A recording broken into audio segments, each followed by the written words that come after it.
Oi, pessoal. Eu sou Érico San Juan e este é o Ilustre Podcast.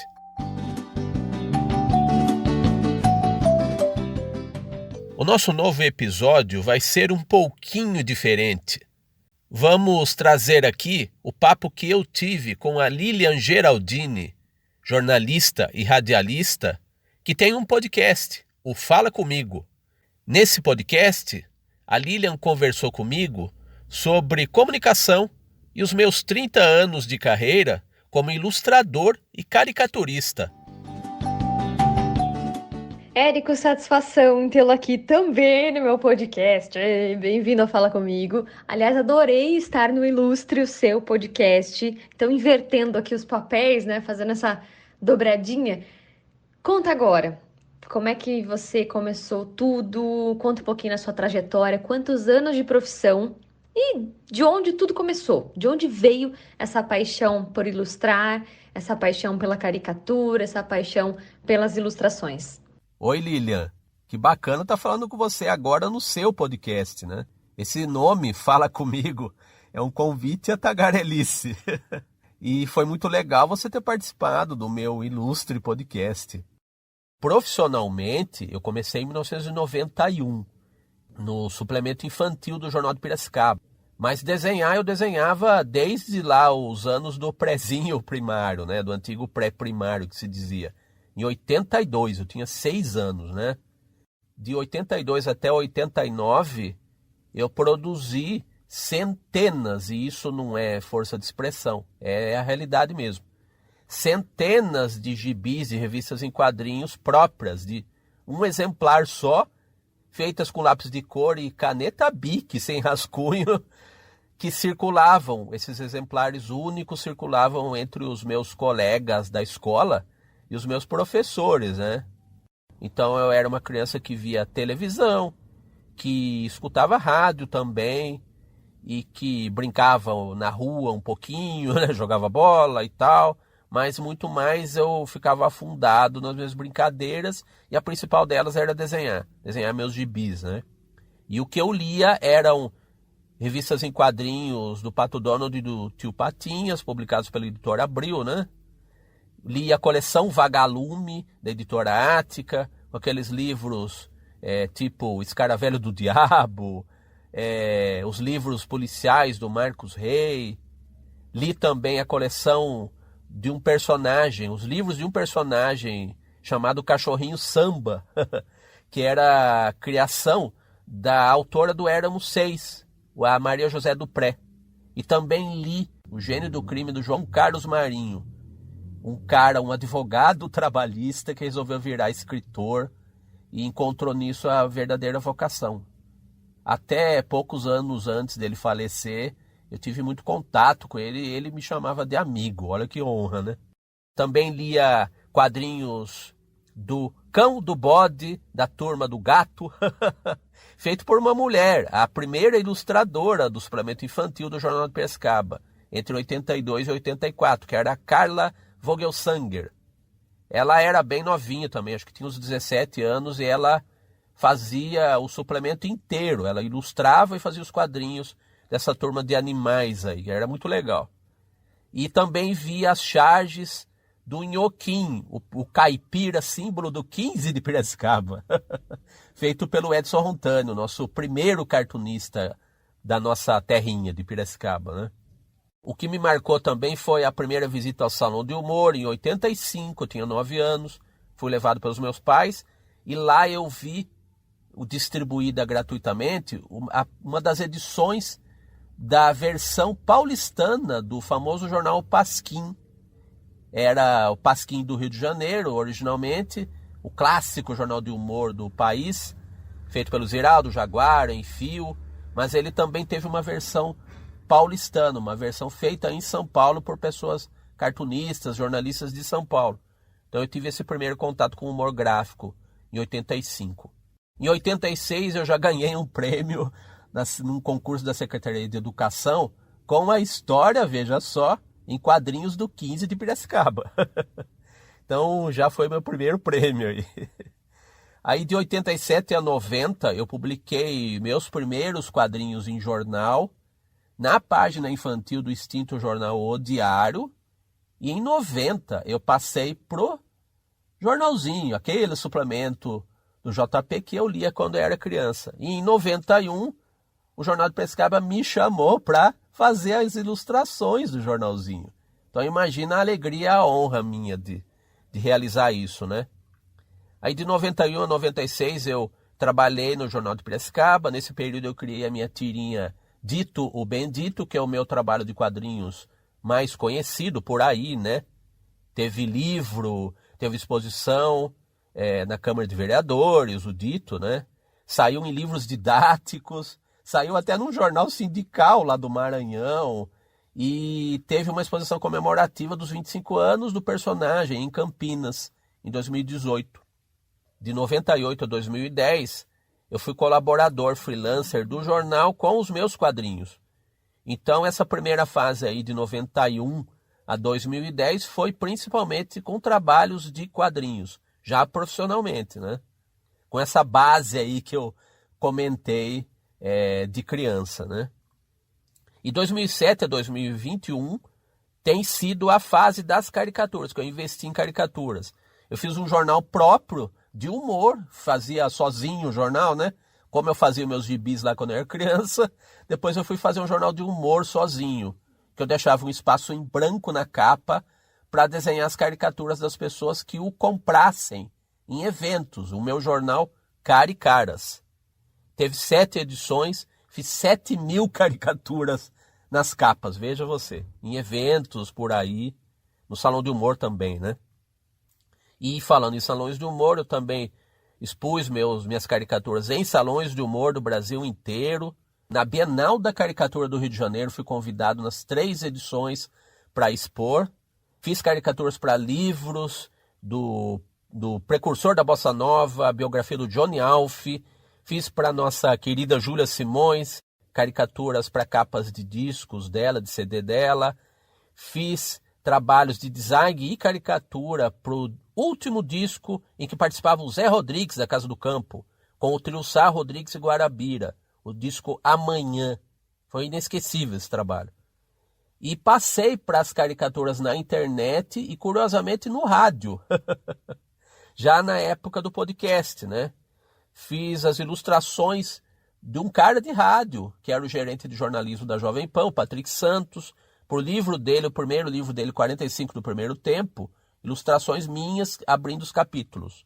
Aí ele fez um podcast derivado do livro, podcast 45 do Primeiro Tempo, e eu participei do primeiro ano ilustrando as capinhas dos convidados, dos entrevistados do Patrick. E agora estou eu fazendo essas caricaturas de convidados meus para o meu podcast, o Ilustre Podcast. Então isso aí foi uma geral aí em velocidade de Fórmula 1, que é muita coisa, né? Resumir 30 anos de trabalho é uma tarefa complicada, né? Que legal! E dentro dos seus trabalhos, como a comunicação te ajuda ou te atrapalha no dia a dia? Onde ela entra no seu cotidiano, Érico? A comunicação me atrapalhou quando eu não dominava as ferramentas adequadas para me comunicar, né? Para mim, a comunicação sempre funcionou como uma interação. Primeiro através do desenho, uma interação com o mundo, né? Uma interação primeiro através do desenho e em anos mais recentes para além do desenho. Eu sempre fui um autodidata persistente, resiliente, o que quer que você queira chamar, né? Para mim, o trabalho é um exercício de autoafirmação e é um exercício de busca da afirmação da integridade pessoal, de uma integridade muito pessoal. O meu trabalho tem que ter a minha cara, tem que ter o meu estilo e tem que ter a cara das pessoas, né? Tanto quanto na caricatura que eu faço delas, das pessoas, quanto nos projetos que eu desenvolvo para o respeitável público, né?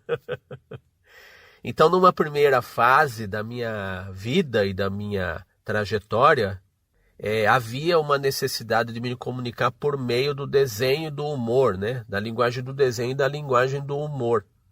E numa segunda fase, eu vi que havia também a necessidade de me comunicar com as pessoas com ferramentas que eu pudesse adquirir por meio da voz e por meio da retórica, de desenvolver uma retórica, de desenvolver um ideário aí que desse conta do meu trabalho.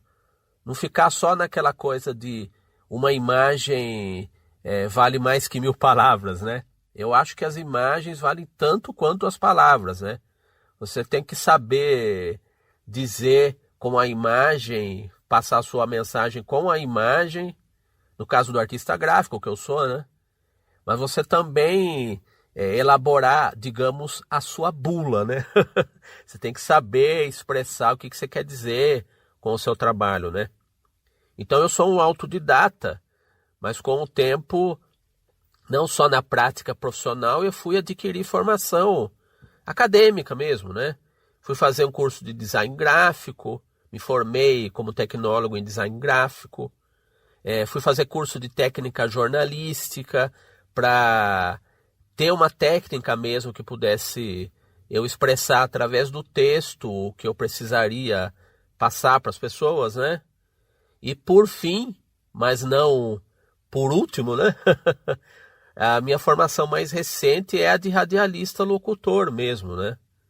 Então, eu queria ter um desenvolvimento pleno para me comunicar através do desenho, através da voz, através do texto. A baita experiência que você tem, uma história incrível que eu gosto bastante, você sabe disso.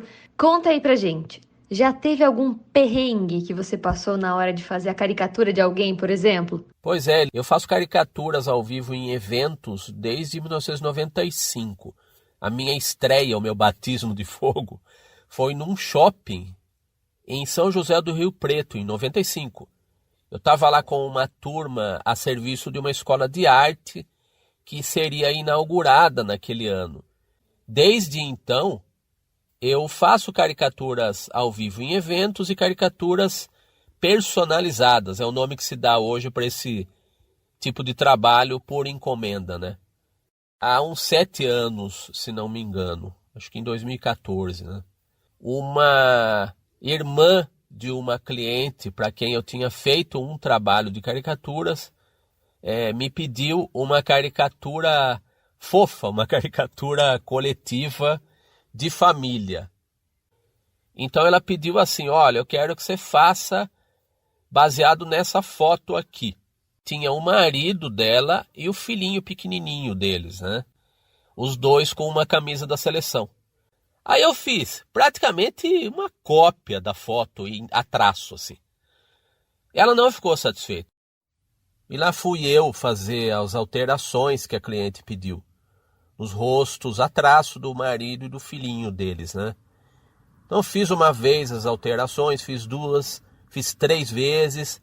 Na quarta ou na quinta vez, eu não lembro muito bem, eu me perguntei e perguntei para a cliente o que ela queria, afinal de contas. Eu percebi que as alterações que eu estava fazendo estavam modificando o rosto e os cabelos, as feições do marido e do filho deles. Estava ficando diferente até da foto. Aí a cliente me saiu com esta pérola inesquecível. Eu queria que o meu marido fosse diferente do que está na foto. Eu quero que você faça do jeito que eu quero que ele seja, não do jeito que ele é. Aí aquela coisa, eu tenho uma paciência de Buda, eu exercito muito essa paciência. Realmente precisa ter. Eu sou solícito, mas eu vou até certo ponto, né? Até o limite do bom senso, que eu considero que seja o bom senso. E esse limite tinha sido expandido além da conta nesse trabalho.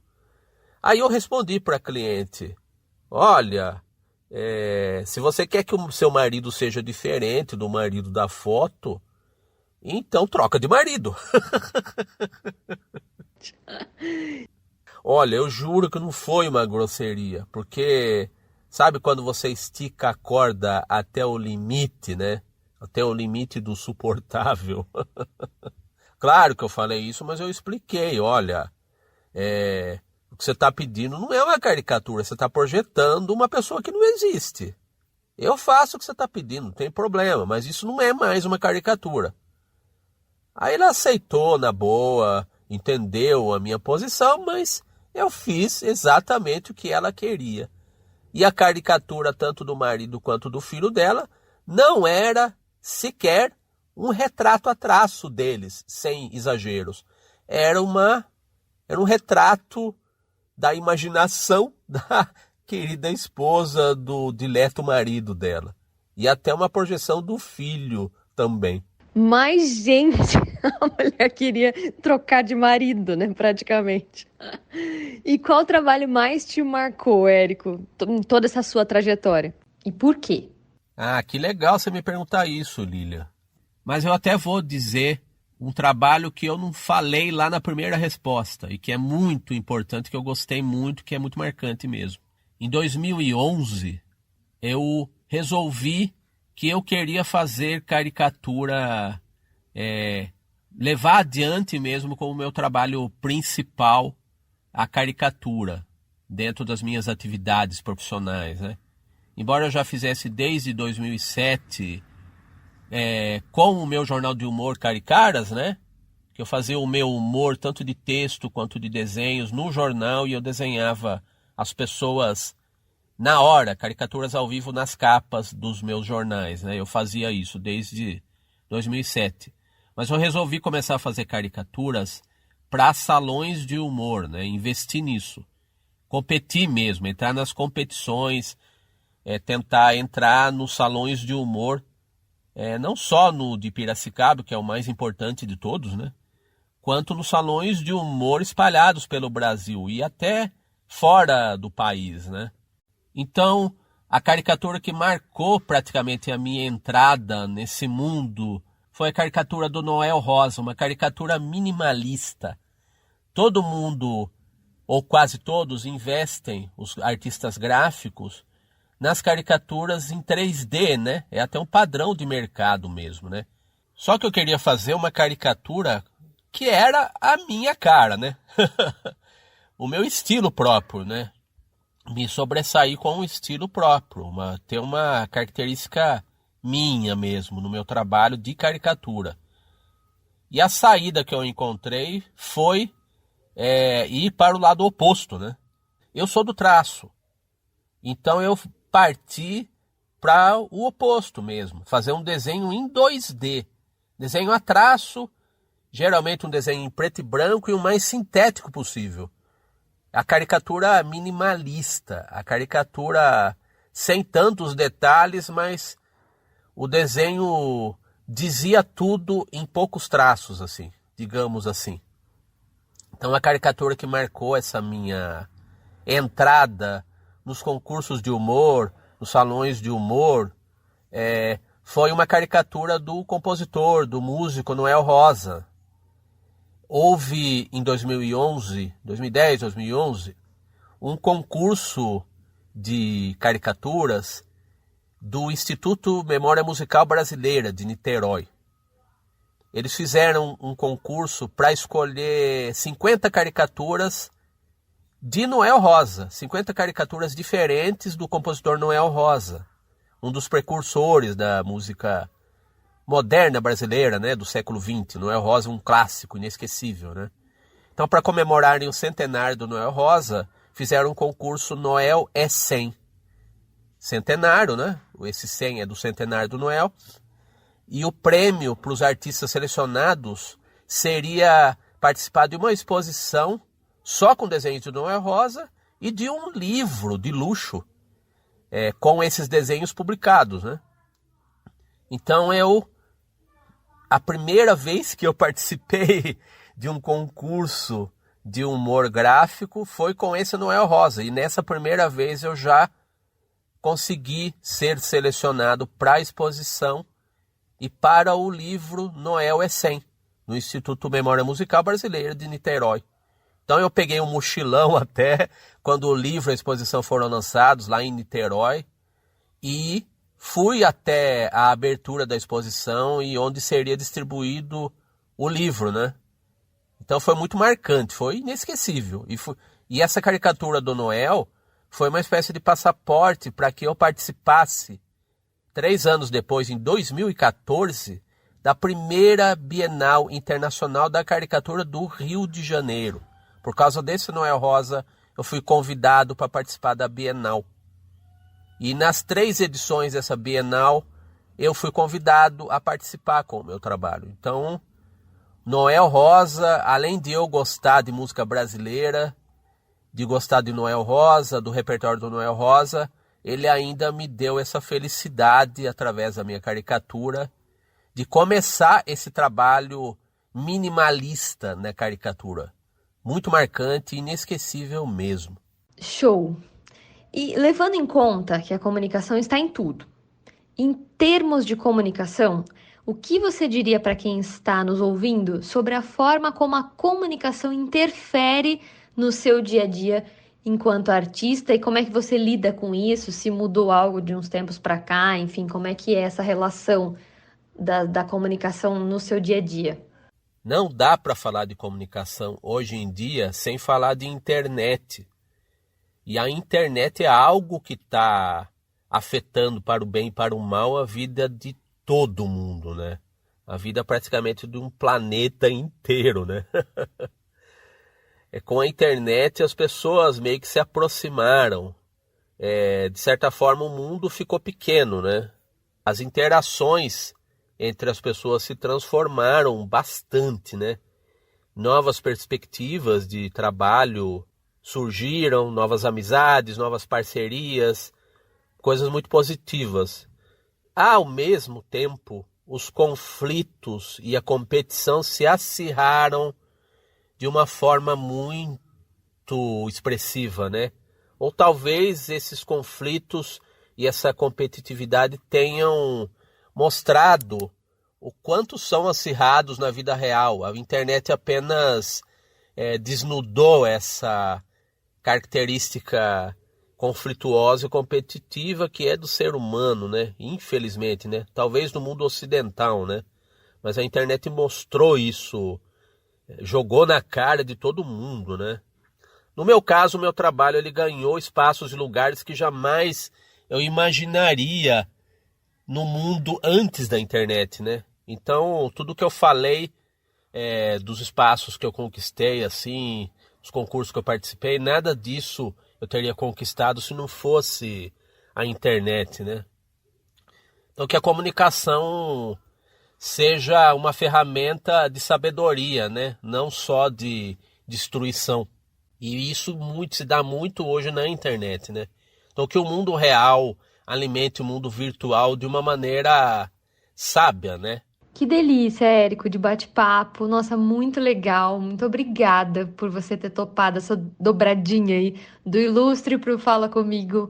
Obrigada mesmo. E sucesso sempre. Mais uma vez, só te agradecer e te desejar tudo de melhor na sua carreira aí. Muita comunicação e muita ilustração, muitos desenhos para nós. Sucesso também no Ilustre Podcast. Um grande beijo para você. Eu que agradeço, Lilian. Que bacana. Que esse papo aí se estenda vida fora. Muito legal, viu? Muito obrigado mesmo aí. Vou deixar aqui as minhas redes sociais aqui para quem queira conhecer o meu trabalho.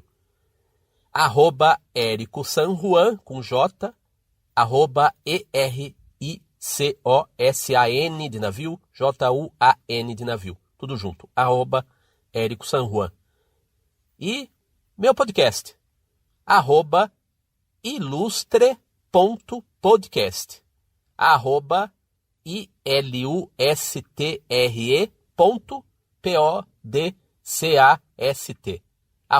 @ilustre.podcast. Muito bem.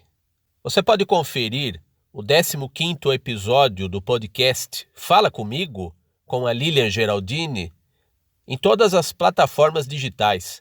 E confira também o Instagram da jornalista e radialista, @Lilian Geraldini, tudo junto. Eu sou Érico San Juan e este é o Ilustre Podcast.